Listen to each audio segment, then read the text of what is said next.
નમસ્કાર, જોહાર.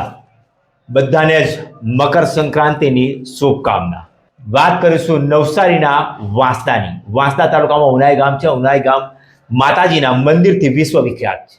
14 જાન્યુઆરી એટલે આદિવાસી લોકમેળાથી પ્રખ્યાત દૂર દૂરથી લોકો આવે છે. 4 રાજ્યના લોકો આવે છે. આજુબાજુના 7 જિલ્લાના લોકો મેળાની મજા માણવા ઉમટી પડે છે. માતાજીના દર્શનાર્થે ઉમટી પડે છે. પણ આ વખતે યાત્રાધામ ઉનાઈમાં આસ્થાનો વિજય અને વિઘ્ન સંતોષીઓના પ્રયાસો નિષ્ફળ એવું કહેવું પડે છે. કારણ કે ઉનાઈના મેળામાં વિઘ્ન સંતોષી લોકો દ્વારા અરજી કરવામાં આવી હતી અને મેળા ન થાય, મેળાની દુકાન ન લાગે, મેળામાં કોઈ ચગડોળ ન લાગે, મેળામાં આનંદ પ્રમોટના કોઈ સાધન ન ચાલે, એના માટેના પ્રયાસો કરવામાં આવ્યા હતા. ધારાસભ્ય અને સરપંચની ટીમ દ્વારા મેળાનો ફરી ધમધમાટ શરૂ કરી દેવામાં આવ્યો છે. દક્ષિણ ગુજરાતના પવિત્ર યાત્રાધામ ઉનાઈ ખાતે મકર સંક્રાંતિના પર્વ નિમિત્તે યોજાતો પરંપરાગત આદિવાસી મેળો આ વર્ષે અનેક વિવાદો અને અડચણો બાદ પોતાની પૂર્ણ ભવ્યતા સાથે ધમધમતો બન્યો છે.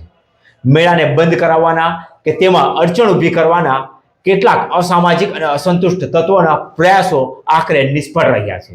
લોકપ્રતિનિધિઓના દ્રઢ વલણ અને જન આસ્થાના બળે મેળા પર છવાયેલા સંકટના વાદળો દૂર થયા હતા. હજારોની સંખ્યામાં શ્રદ્ધાળુઓ ઉમટી પડ્યા હતા. ઉનાઈ માતાજીના મંદિરના માત્ર ધાર્મિક આસ્થા પૂરતું સીમિત નથી, પરંતુ સમગ્ર આદિવાસી સમાજની અસ્મિતા, શ્રદ્ધાનું પ્રતીક માનવામાં આવે છે. સદીઓથી મકર સંક્રાંતિના પાવન અવસર અહીં પરંપરાગત મેળો ભરાય છે. ગરમ પાણીના કુંડમાં સ્નાન કરી રોગ મુક્તિ અને માતાજીના આશીર્વાદ મેળવવાની માન્યતા હોવાથી દર વર્ષે દૂર દૂરથી હજારો ભક્ત અહીં ઉમટી પડે છે.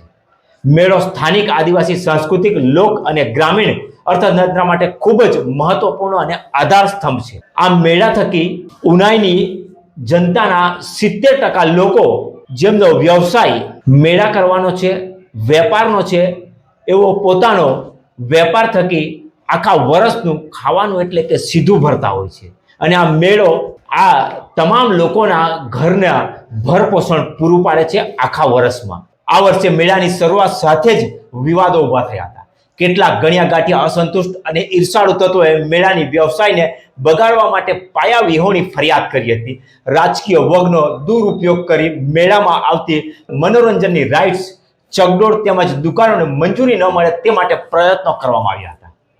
રાઇડ્સની ફિટનેસ અને સુરક્ષાના નામે વહીવટી તંત્ર પર દબાણ લાવી મંજૂરી અટકાવવામાં આવતા નાના નાના વેપારીઓ મુશ્કેલીમાં મુકાયા હતા. જેના કારણે શ્રદ્ધાળુઓમાં નિરાશા અને વેપારીઓમાં ભારે રોષ જોવા મળ્યો હતો. જ્યારે મેળાનું અસ્તિત્વ જોખમમાં દેખાતું હતું ત્યારે વાંસદા ચીખલીના ધારાસભ્ય અનંત પટેલ અને સ્થાનિક સરપંચ મેદાને ઉતર્યા હતા. વહીવટી તંત્ર સાથે સંકલન કરી તમામ પાસાઓની તપાસ કરાવવામાં આવી હતી અને અંતે સુરક્ષા અને નિયમોની ચકાસણી બાદ તેમજ રાઇટ્સની સત્તાવારી મંજૂરી આપવામાં અને મંજૂરી લેવામાં આવી હતી. મંજૂરી મેળવ્યા બાદ સમાચાર ફેલાતા જ ઉનાઈમાં ફરી ઉત્સાહનો માહોલ સર્જાયો હતો. પણ એક વાત કહેવા જેવી છે કે આ મેળો લોકમેળો કહેવાય છે, પણ આજથી 5 વર્ષ પહેલાની વાત કરીએ તો આ મેળો ફક્ત એક જ દિવસ ચાલતો હતો અને વન ડે મેળામાં લોકો સવારથી સાંજ સુધી ફરીને જતા હતા. ત્યારબાદ ધારાસભ્ય અનંત પટેલ અને સરપંચના અથાગ મહેનતથી આ મેળાને પહેલા 3 દિવસ, પછી 5 દિવસ અને 2026માં એટલે કે આજની તારીખે આ મેળો 7 દિવસનો કરવામાં આવ્યો છે. પણ વિઘ્ન સંતોષીઓ અને મેલી મુરાદ પર પાણી ફરી વળ્યું. મેળો ફરી ચાલુ થતા તેમની કશિશો નિષ્ફળ સાબિત થઈ. પરિણામે ઉનાઈ આદિવાસી મેળો ફરી એકવાર આસ્થા, સંસ્કૃતિ અને જન ઉલ્લાસનો ઉત્સવ બની ધમધમતો થયો.